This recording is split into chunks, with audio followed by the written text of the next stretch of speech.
est à Fitzroy Crossing. C'est la seule route qui nous mène à la destination où vous voulez aller. Les voies sont inondées et le seul pont qu'il y a qui devait nous amener est bloqué. On va peut-être rester bloqué plusieurs jours. Voilà, c'est l'aventure. Vous reconnaissez la route? Allez, on y va. La route est réouverte, les gars, ça part.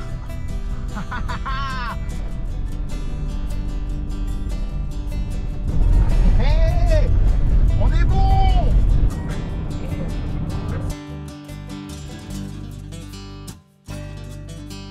Bon, c'est vraiment l'aventure. Je suis arrivé au Bungle, c'est un désert avec des montagnes en forme de dôme. C'est assez magnifique, mais pauvre petit Mitch ne peut pas y aller parce que c'est réservé aux 4 roues motrices. Du coup, j'ai demandé à ce monsieur, je ne connais pas encore son identité. On va passer la journée ensemble. Du coup, peut-être j'ai pris ma tente, peut-être dormir là-bas. Voilà, c'est vraiment l'aventure. J'embarque alors avec ce parfait inconnu, Travis, un néo-zélandais en vacances dans la région, à la découverte de ce parc naturel incroyable et uniquement accessible aux 4 roues motrices. Good. Le parc national de Purnuluru, découvert en 1980 et inscrit au patrimoine mondial de l'UNESCO, est l'un des secrets les mieux gardés d'Australie. Pour atteindre les célèbres Bungles, il faut s'aventurer sur 52 km de piste, un trajet de 2 à 3 heures en 4x4.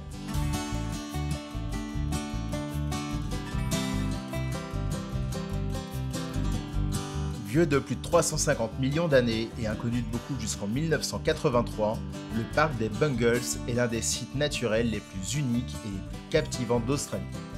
Bon, on est dans le parc des Bungles, c'est des roches en forme de dôme, c'est magnifique. Il y en a plein partout.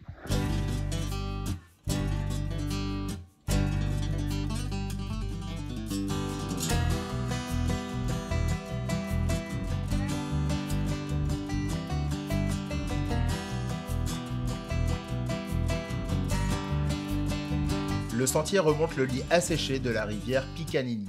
Ici, les roches grises, sculptées par les torrents d'eau de la saison des pluies, témoignent de la force de la nature pendant les mois de décembre à avril. Le nom Bungles provient probablement de l'anglais local, mais les aborigènes Kidja, qui habitent cette région depuis des milliers d'années, appellent ces formations Purnuluru, ce qui signifie endroit en forme de dôme dans leur langue.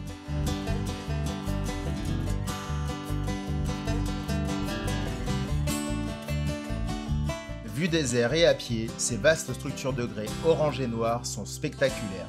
Ces dômes coniques, couverts de bandes de couleurs vives, créent des motifs incroyablement distinctifs. Ce phénomène unique est le résultat de l'érosion du sable et de l'accumulation d'algues noires qui poussent sur les roches de grès. Ce soir, le chef me régale avec des tomato beans et un toast grillé. 5 chefs.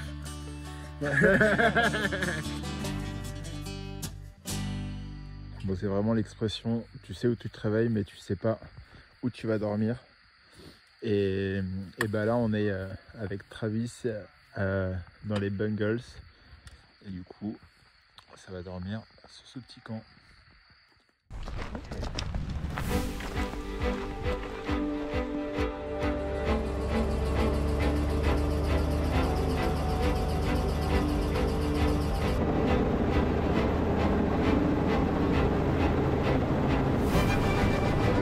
Rien de mieux qu'un vol panoramique pour se rendre compte de l'immensité de cette merveille de la nature.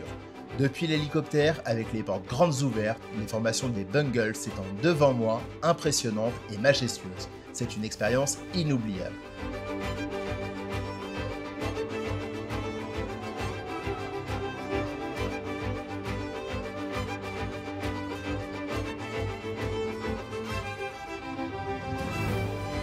Plus loin, les gorges profondes du parc national Purnuluru se dessinent sculptées au fil des siècles par l'érosion, avec leurs parois vertigineuses et les lits de rivière asséchés.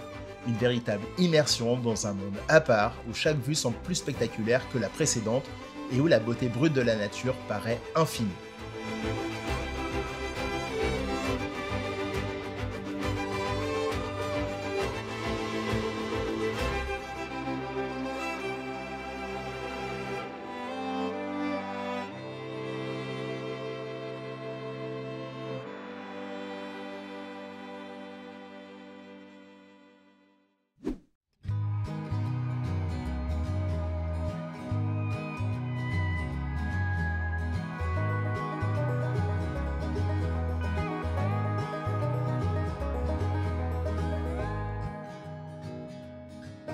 Nous poursuivons notre exploration à travers Mini Palm, un sentier qui serpente entre des roches et une végétation luxuriante dominée par des palmiers majestueux.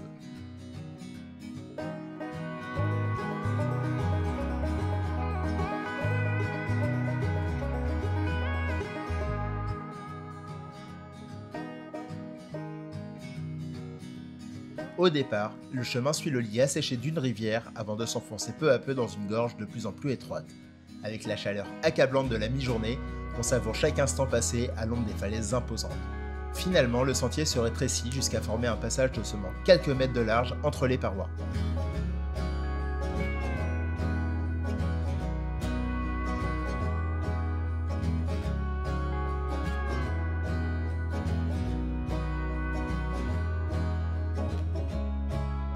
Puis, après une courte progression, nous débouchons sur une ouverture plus large où la hauteur vertigineuse des falaises nous fait sentir tout petit. C'est une immersion totale dans cette nature brute où chaque pas semble nous rapprocher un peu plus du cœur du parc.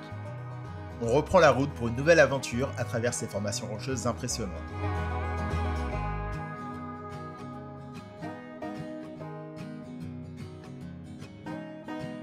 Les passages sont parfois étroits, mais on arrive à se frayer un chemin.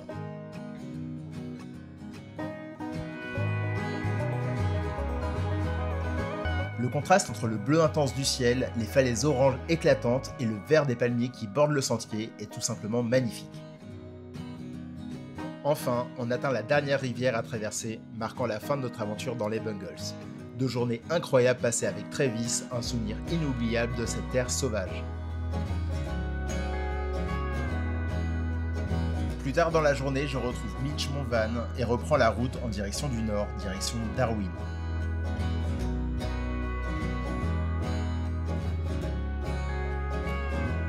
Bon, apparemment, je me suis fait un nouveau pote. Une grosse sauterelle est venue s'installer sur mon épaule pour mieux apercevoir ce magnifique coucher de soleil.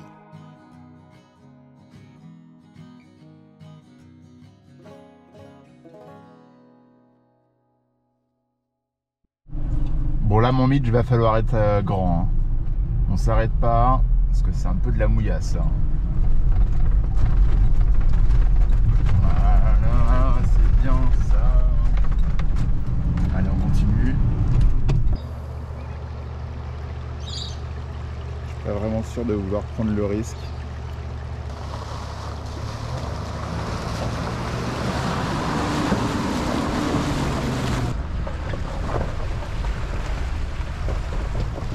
Bon, les passants m'ont dit que c'était jouable.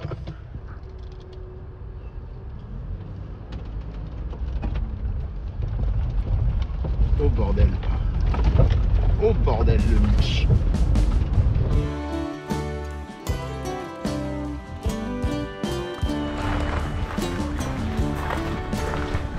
Let's go.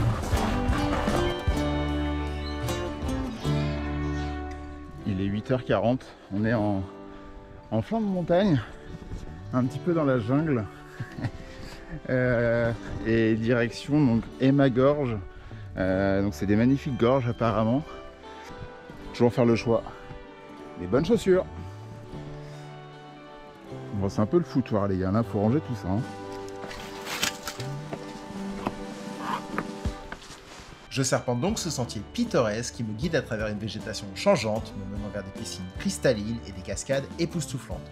Sur ces 3,2 km, je traverse des roches énormes éparpillées sur le chemin en me frayant un passage à travers une petite forêt de bois de marais. Le paysage a été radicalement transformé par le cyclone Ingrid qui a déversé près de 500 mm de pluie en mars 2005, emportant tout sur son passage et redéfinissant la gorge. Parfois il faut même traverser de petits cours d'eau pour arriver à la cascade. Et quand enfin elle apparaît, c'est juste grandiose. C'est le moment idéal pour une douche rafraîchissante sous cette chute d'eau. L'eau à 15 degrés est très fraîche mais tellement revigorante. On peut aussi choisir de se détendre sur la plage de Galets à l'ombre des falaises.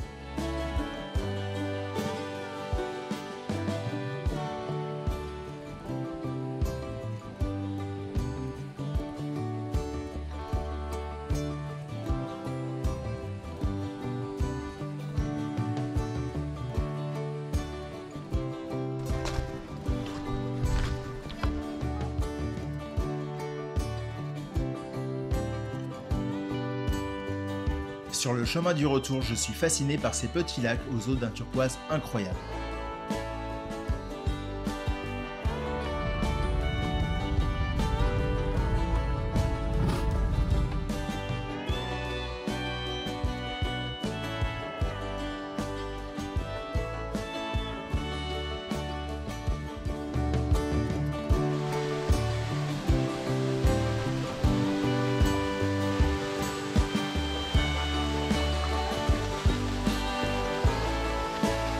La petite cascade de Molly Spring. Trop mignon. Et je suis tout seul.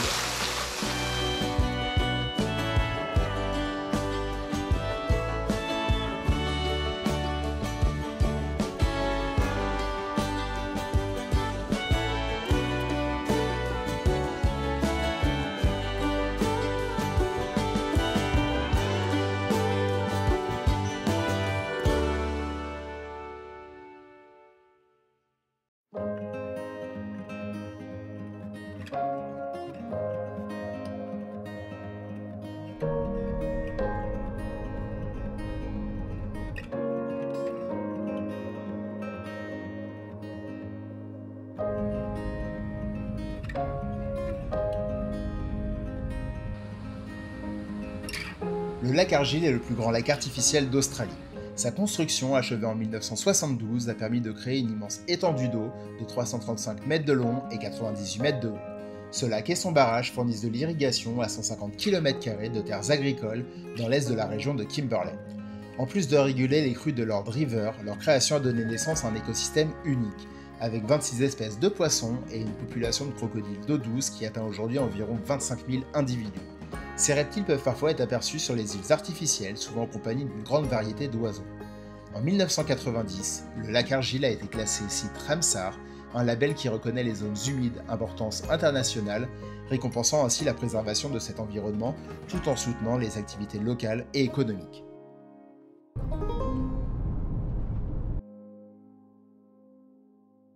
Bon, pas de doute, on est dans le territoire du Nord. Il fait une chaleur écrasante. Et le Mitch aussi a eu un coup de chaud.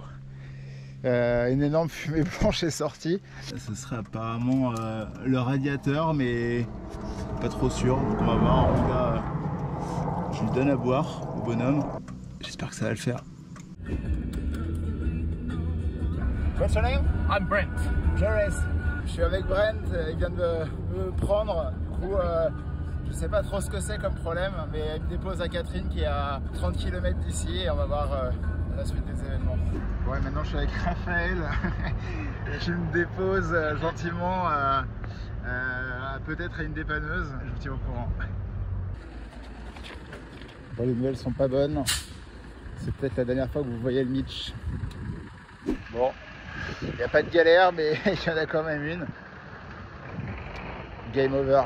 C'est le joint de culasse et en gros, enfin bref, il faut changer le moteur et on parle de 4 à 5 000 $. L'aventure se termine ici pour Mitch et pour moi, je vais dormir sur le parking, je vais essayer de réfléchir, mais ouais, coup dur aujourd'hui. Le mécanicien m'annonce un délai d'1 mois pour recevoir la pièce. Il me reste 2 mois en Australie. Je dois continuer mon aventure. Bon, petit update, bientôt 19 h. Toujours sur le parking du garagiste, un peu fatigué. Bon voilà, on est en train de vider le Mitch. Demain je prends un car, direction Darwin. Et j'ai regardé, je devrais prendre un vol ensuite pour Uluru, pour aller visiter pendant 4 jours en fait le centre de l'Australie. Mais l'aventure continue, donc voilà. Bon, c'est le grand jour. Mitch, merci beaucoup, tu m'as fait rêver. Maintenant tout tient là-dedans, on va continuer. Il y a encore plein de choses à vivre. C'est la fin d'un chapitre, mais c'est pas la fin du livre. Donc voilà, on garde le sourire, il y a plein de belles choses à vivre. Et le meilleur est à venir. Il n'y a pas de galère. Bon, ça monte dans le car. Direction Darwin. Darwin est la ville la plus au nord des capitales australiennes. Avec sa personnalité haute en couleurs et son atmosphère tropicale, elle est sûrement l'un des meilleurs endroits où goûter au fameux style de vie australien, jovial et décontracté. Le climat y est sûrement pour beaucoup, avec une température moyenne de 30 degrés toute l'année. Je suis logé dans cette share house tenue par une femme loufoque. Nous sommes 20, 10 Français et 10 internationaux à partager cette maison du bonheur perdue dans la jungle.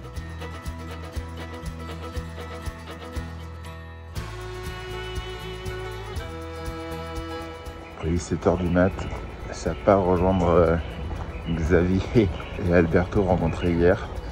Et du coup direction Kakadu pour aller voir les crocodiles sauteurs. Lors d'une soirée un peu arrosée la veille, je rencontre ces deux amis originaires de Melbourne qui me proposent de me joindre à eux pour une journée qui s'annonce épique. Première activité touristique de la journée, les crocodiles sauteurs d'Adelaide River. Une balade en bateau d'1 heure nous emmène au cœur d'un écosystème historique et préservé en pleine nature.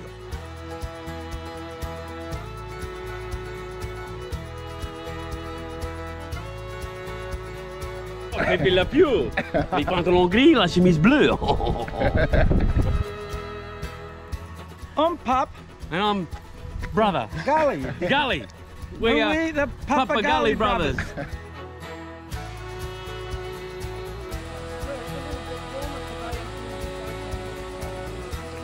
Et l'autre qui drague là.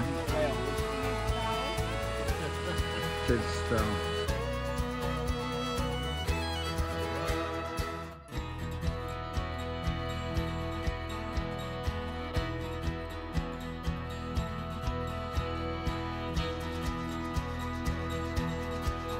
Thank you guys.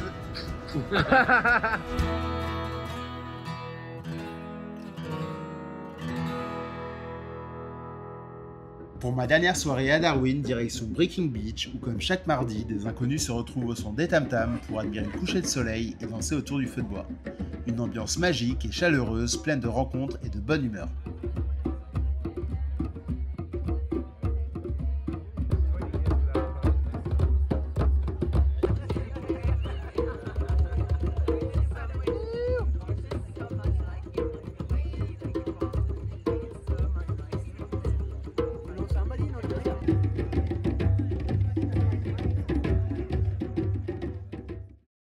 On débarque pour Alice Springs avec un jet privé.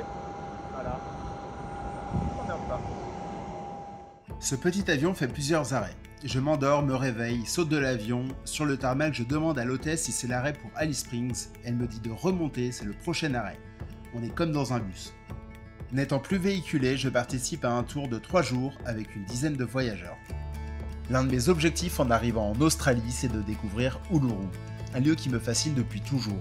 Ce rocher majestueux, symbole fort de l'Australie, est bien plus qu'une simple formation géologique. Il est imprégné d'histoires profondes et de croyances aborigènes, un véritable centre spirituel pour les peuples autochtones. Uluru, anciennement connu sous le nom d'Ayers Rock, a plus de 500 millions d'années. Ce gigantesque monolithe mesure 3 km de long et sa circonférence dépasse les 9 km. Avec ses 348 mètres de hauteur, il domine la plaine. Mais ce qui est encore plus impressionnant, c'est que la grande partie de sa masse est enfouie sous terre, ce qui rend sa véritable taille encore plus gigantesque. Aujourd'hui, nous partons explorer la base de ce géant, en parcourant des sentiers qui nous permettent de découvrir son histoire culturelle fascinante et son rôle géologique dans la région. Uluru n'est pas seulement un rocher, c'est un lieu chargé de légendes, un carrefour entre la nature brute et les traditions ancestrales qui ont façonné ce paysage depuis des millénaires. On balade au pied de Uluru, ce gros rocher bien massif. Je suis super content de le visiter et ça va ponctuer un petit peu mon aventure en Australie. Il y a plein de points où on n'a pas le droit en fait, de prendre de photos et de vidéos autour de Uluru, car il y a vraiment des points spécifiques qui sont très sacrés. Et donc du coup, pour respecter un petit peu les volontés aborigènes, et ben, on ne prend pas de photos et de vidéos à ces endroits-là.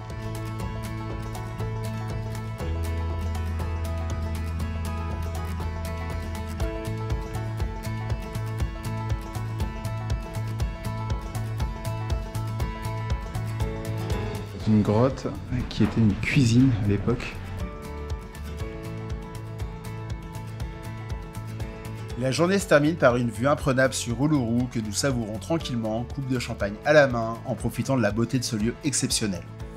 Arrivés au camp, nous passerons la soirée à savourer un barbecue australien traditionnel au coin du feu, avant une nuit à la belle étoile.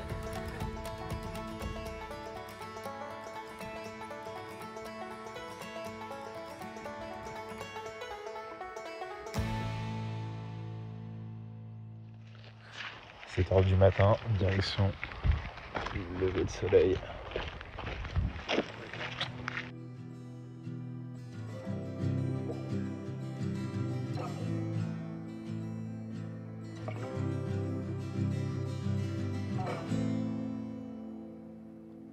L'aventure se poursuit au petit matin jusqu'à Katakuta, un site sacré pour les aborigènes.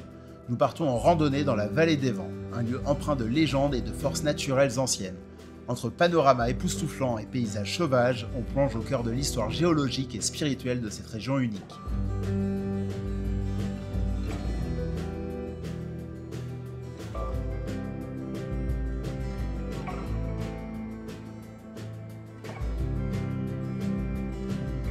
On fait le plein d'eau, charge nos affaires dans le véhicule et veille à bien éteindre les braises du feu avant de reprendre la route direction notre dernier camp.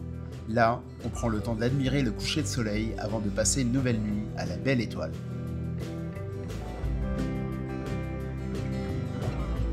Dernier jour dans cette région fascinante à la découverte de Kings Canyon et ses paysages spectaculaires.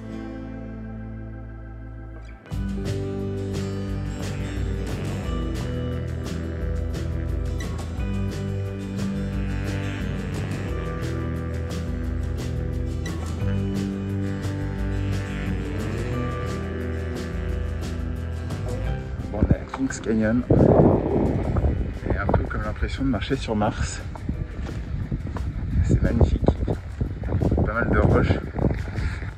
Il est 7h du mat et c'est le moment parfait pour venir marcher parce qu'après la chaleur est trop forte. Donc voilà.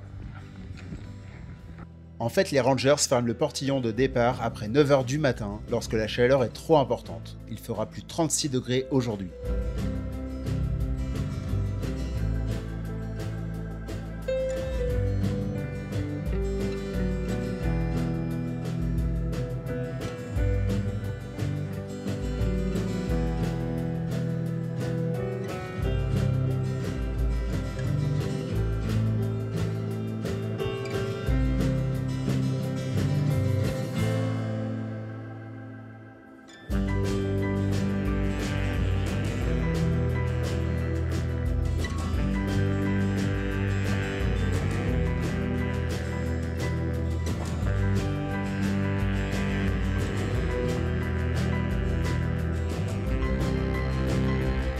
Allez, ça part, il est 3h du mat, ça part s'occuper des vaches, aller les chercher dans les champs avant d'aller les traire.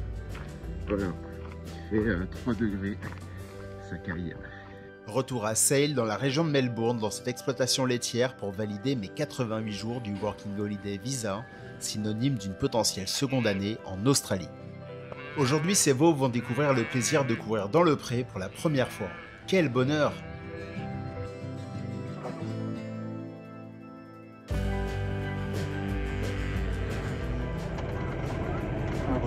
Un vrai paysan, les gars. Mes missions évoluent, entre s'occuper des veaux fraîchement nés, le maniement du tracteur pour nourrir les vaches dans les prés, mais l'activité la plus intense reste la traite des 1200 vaches tous les matins et après-midi.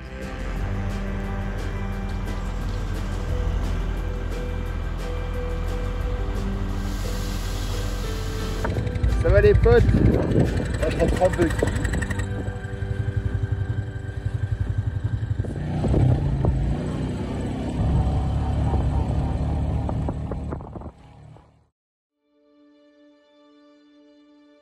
Retour à Sydney, je suis super content de terminer mon aventure australienne ici.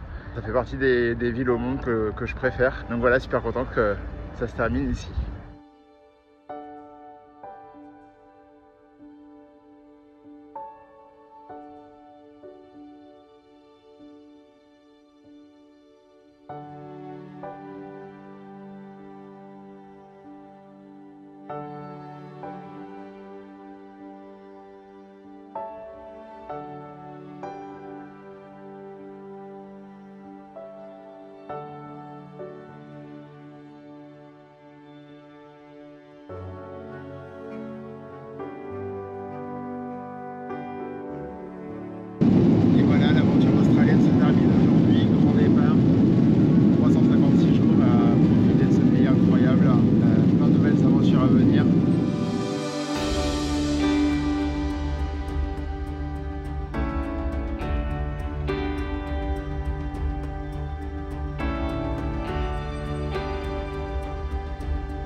Merci d'avoir regardé cette 6e et dernière vidéo. N'hésite pas à me suivre sur Instagram, à liker sous la vidéo et à t'abonner pour ne rien rater de la suite de l'aventure.